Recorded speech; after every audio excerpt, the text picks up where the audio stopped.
The president will not confirm or deny what happened and whatever. Anyway, hi. Hello. Thank you. I'm very excited to be here. It's very glamorous to have such gloom outside. You guys are very lucky. Have you done much since you've been in the UK? I just got here Thursday. Okay. I was in Rome and I ate too much pasta there, and I swore off pasta.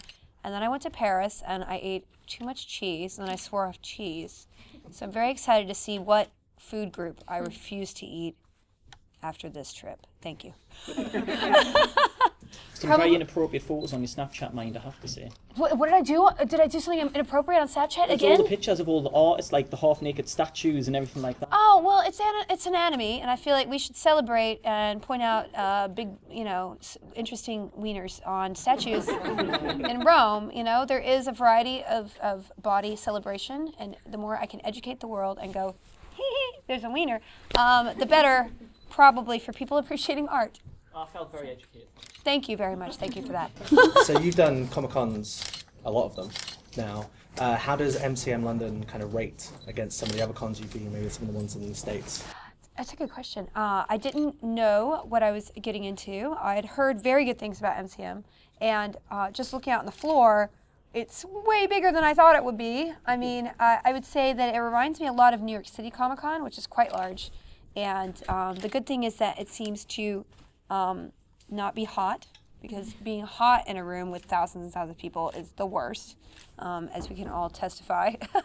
and it seems to have a lot of variety of things to buy, and like a lot of handicrafts and like unique things, which I always appreciate. Sometimes when you go to events in the States, they sort of have all the same things, and it seems to have a lot more variation. So I'm sad I can't walk the floor and get lots of stuff that I would then have to find suitcase room for, which I don't have because I bought $300 worth of chocolate in Paris. I'm giving it away, maybe, okay? It was supposed to be gifts, but I just don't know yet if it's going to end up making it back to the States. I've got to ask, as someone who's such a big participant and part of the Comic-Con scene and kind of general geek culture, what do you personally attribute this explosion of it in not just this country, but all around the world in the past 10 years? I think the explosion of it is enabled by the internet. I think the internet allows people, just like I talk a lot about in my book that's coming up in August, You're Never Weird on the Internet, almost. It's coming out in August here in the UK. But a lot of when I started writing down my personal journey, a lot about it was using the internet to express who I was without sort of feeling isolated or ashamed of it. And I think the internet allows people, wherever they are physically, to connect with people who are like them mentally and passion-wise. And that allows people to connect better and celebrate who they are more freely. And I think Comic-Cons and events like this are a perfect way to bring that online world where you feel accepted into the offline world where you can also feel accepted. So I'm very proud to have been, sort of old school, used to this world, and to see it grow and have more and more people enriched by it is fantastic. Talking about time, were you aware that was 12 years ago this week, Buffy finale aired? What? The Buffy finale aired 12 years ago. No. I mean, just talking a little bit more about con culture, obviously, for a long time, the event and general geek culture was seen as very much a male preserve, and there's a real sense that, particularly in the last few years, that's completely changing. How do you feel about that, and why do you think it's taken this long to get to this point? Yeah, I do think I see a lot more female representation in not only the media, but also just the fandom. And I think that's very encouraging, especially younger girls, a whole generation of girls who grew up on the internet and can express their fandom and connect. And Tumblr is an amazing platform that is very encouraging and also very female-centric. And you see the same enthusiasm about TV shows and video games there that you do in other areas like forums and things that are traditionally more male-oriented. And I think it's wonderful because there's a lot of, especially in fandom, there's a lot of projection of self into the worlds. And even though it may have started more with guys with Star Trek and in very older science fiction worlds. I think that women have always been involved in them, but maybe just not as vocally, because women are expected to be a certain kind of person. I'm sorry, there's a doll of me right there.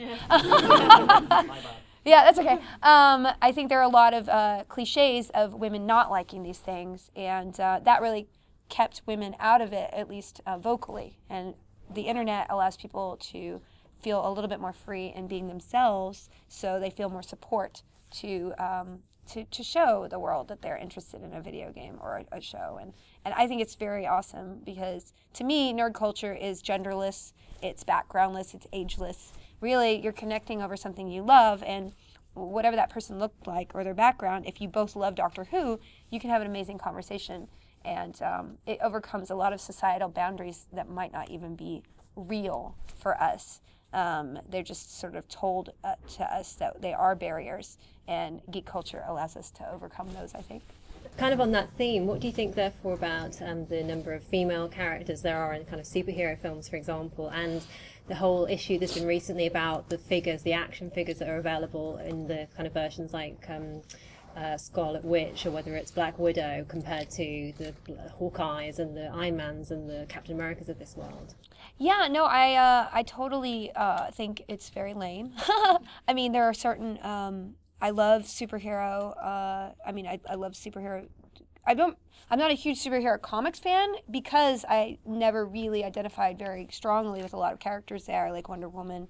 I thought was really fun, and Mary Jane, I was always in love with her because she was a redhead in that world. But as far as like the really empowered characters, the ones with these powers and who are changing the world and saving, and really who had the emotional journeys, you don't find as many characters, especially in past years. Like now you can look to Ms. Marvel, and there's like so many characters, especially from indie comics, that sort of vibe crossing over into mainstream comics, which I think is great.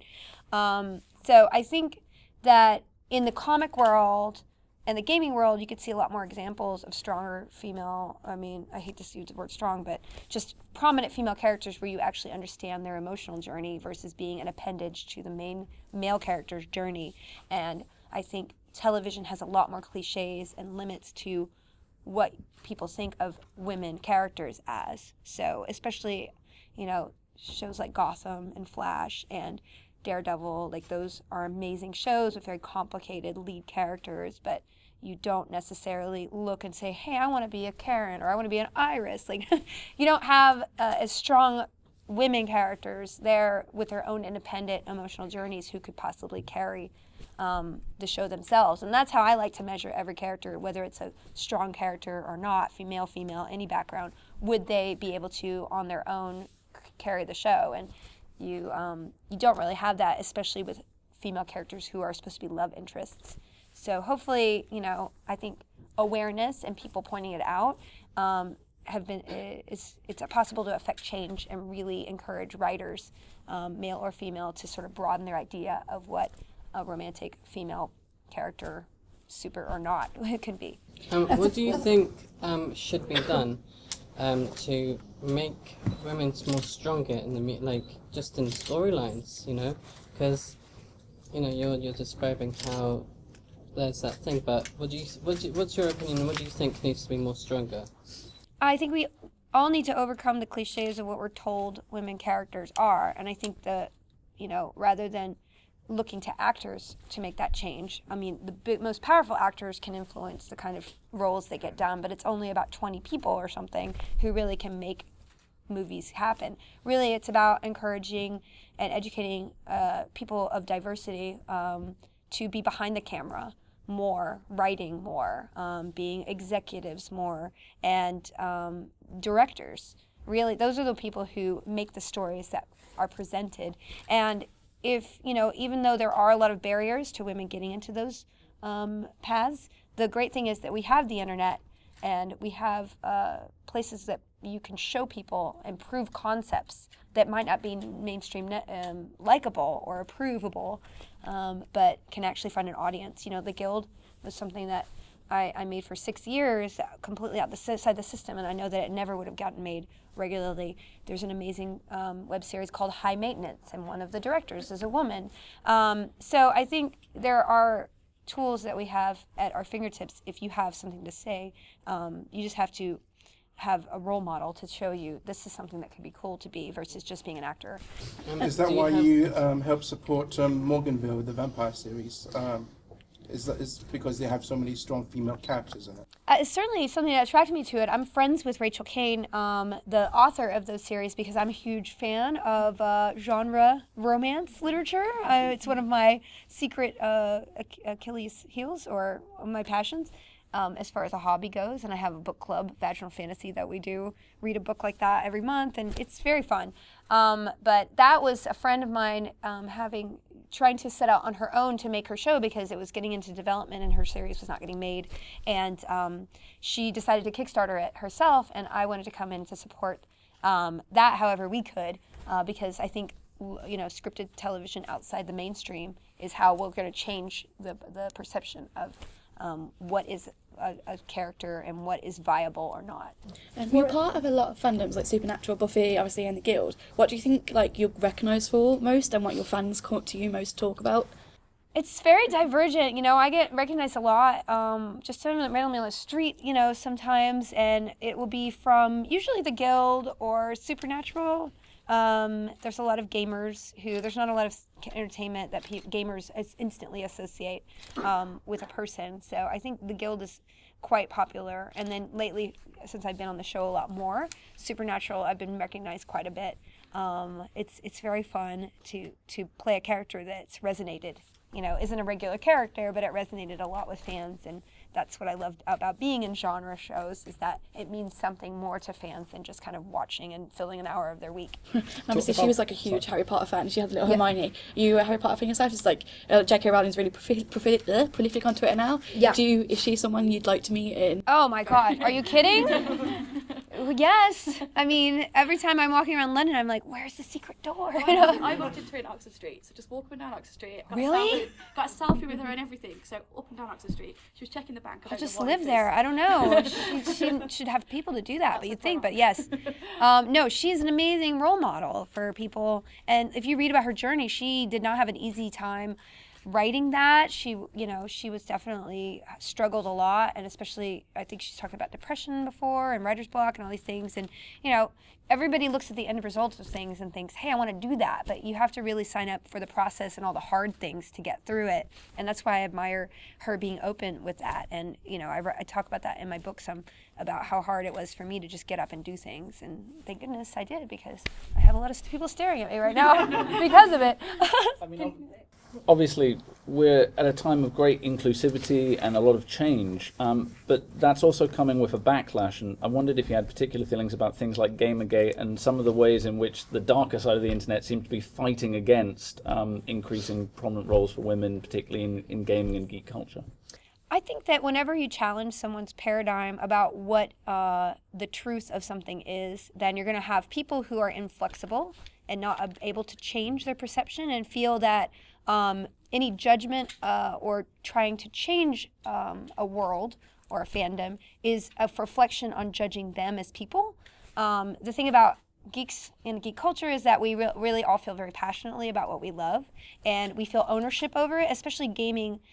We, by definition, project ourselves into our gaming worlds as ourselves. We are, we're not just watching a character go through a movie. We are in that world, performing the actions in a weird psychological way. So, I think you see a lot of resistance, especially in that world, to people saying this is not, I want to belong in this world, and I don't feel like I fit in, and I need things to maybe change to accommodate diversity of viewpoints. I would not say that anything that's happened has been good for the image of gaming, to be honest with you, but I think you can always look at everything as a positive, and the fact that you have a very small minority of people who happen to be very loud and think they have access to people because the way the social media is, you have 10 times as many people pushing back against that, and really that probably foments a lot more change because people are feeling more supported by the majority and can be encouraged to be a gamer without, being shamed about it. So I think it's the kind of struggle that you see when you're trying to change people's viewpoints. And hopefully there's enough people to band together to say, yes, we can be inclusive rather than exclusive. Because if you look at the numbers, it's vastly the negative is vastly outbalanced by the positive, I believe. You talked about Supernatural, and Supernatural has a history of female characters not really being accepted, yet your character's become probably one of the main females that everyone's loved. Were you worried about going into Supernatural in case there was, because the fandom for Supernatural is very strong, were you worried about going into Supernatural, and what was it like knowing that your character was accepted? To me, I just thought about the show and how fantastic the family is. And, to me, I get offered a lot of shows in Hollywood. I turn down quite a bit of work because I'm very busy producing my own stuff. I love being behind the cameras, in front. And it's very important to me to belong to a show that has that kind of fandom. I would rather be on a show that has a family like that than anything. It doesn't matter.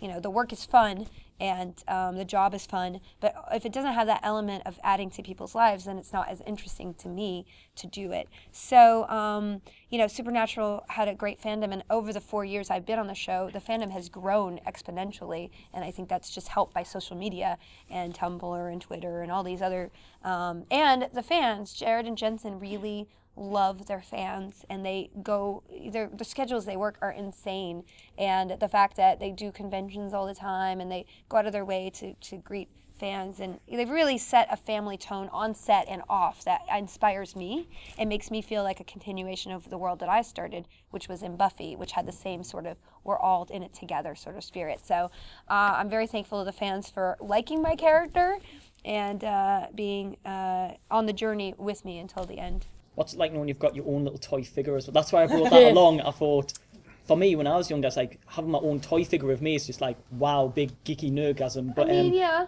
What's that like for you, knowing there's millions of you all about now? It's pretty cool. It's pretty cool. I was in for Forbidden Planet, I think, yesterday, and I was just walking around because I really love that store, and I had my glasses on. I'm just kind of walking. My hair was completely uncombed, sorry. And I looked around, and a guy was just kind of like, he was standing there with a Dean, a Sam, and a Charlie just holding it. Like he was just shopping. He's like, oh my God. Which is pretty cool. So, yes. Did he buy it and he get you to sign it? He just took a picture with me. But he was genuinely shopping. It wasn't like he saw me and grabbed them. That was the weird part. So I was like, you own your own version of yourself. I own a lot of versions of myself. Yeah. Speaking of role models, you mentioned earlier that your parents were really influential in your growing up because you were homeschooled and they were big on reading science fiction and doing what you love. What's an anecdote they love to tell about you? Oh my God, I don't know about my parents. That's a good question. I don't know about anecdotes they like to tell about me. I mean, I had a very large glass unicorn collection, which is kind of like a glass menagerie, which I didn't know about until the end. So I was kind of like the geeky glass menagerie girl. Maybe not as dark, because that was a sad play. But I love fairy tales. I had pictures of, like, I would print out Maxfield Parrish oils and just put them all over my room. And, there are certain things that I talk about this actually in my book a lot, about growing up just kind of a strange little girl, but drawn to worlds that were not my own. And I think that's, that kind of escapist attitude, it definitely influences me. I'd rather be in a fake world than a real world a lot. in my spare time, I pay my bills and everything, don't worry. You've been working with your brother in videos. Would you consider doing something as big as The Guild again with him? That's very nice of Ryan. Is an actor? Yes, I mean that's really funny. He's never acted before, but he never was on camera either, and I just threw him on camera, and he has taken to it quite nicely. What I love about it is he's so kind to our fans. We have a whole community, Team Human, which has formed around our Twitch streaming, which is live video game streaming. We do it a couple times a week. I'm sorry, big microphone. And that community building is so important to me, and the fact that he puts a lot of, it's like we make friends and we hang out with the same people twice a week, and it's just really awesome what the internet can create. That said, Ryan was in the guild back in the day, and as an extra 3 times, and he stared into the camera every time. I actually have a reel of him staring into the lens that we put up just as a joke. So I don't know about acting, you know, but certainly it's my intention to write another vehicle for myself, like the guild, and that's what I've been working on the last couple months, ever since my book draft was done. So hopefully before the end of the year, I can talk about more of that, and it's important to me just to create something that's true to my heart, as the guild was, which is kind of hard because it was so close to my heart. Can you tell us about your book a bit? Yeah, well, my book is called You're Never Weird on the Internet, almost, and it's my journey of how I grew up a weird child and was homeschooled and went to college at 16 and grew up and discovered internet video because I had something to say and I didn't have another place to say it. So I'm excited. It's coming out in the UK.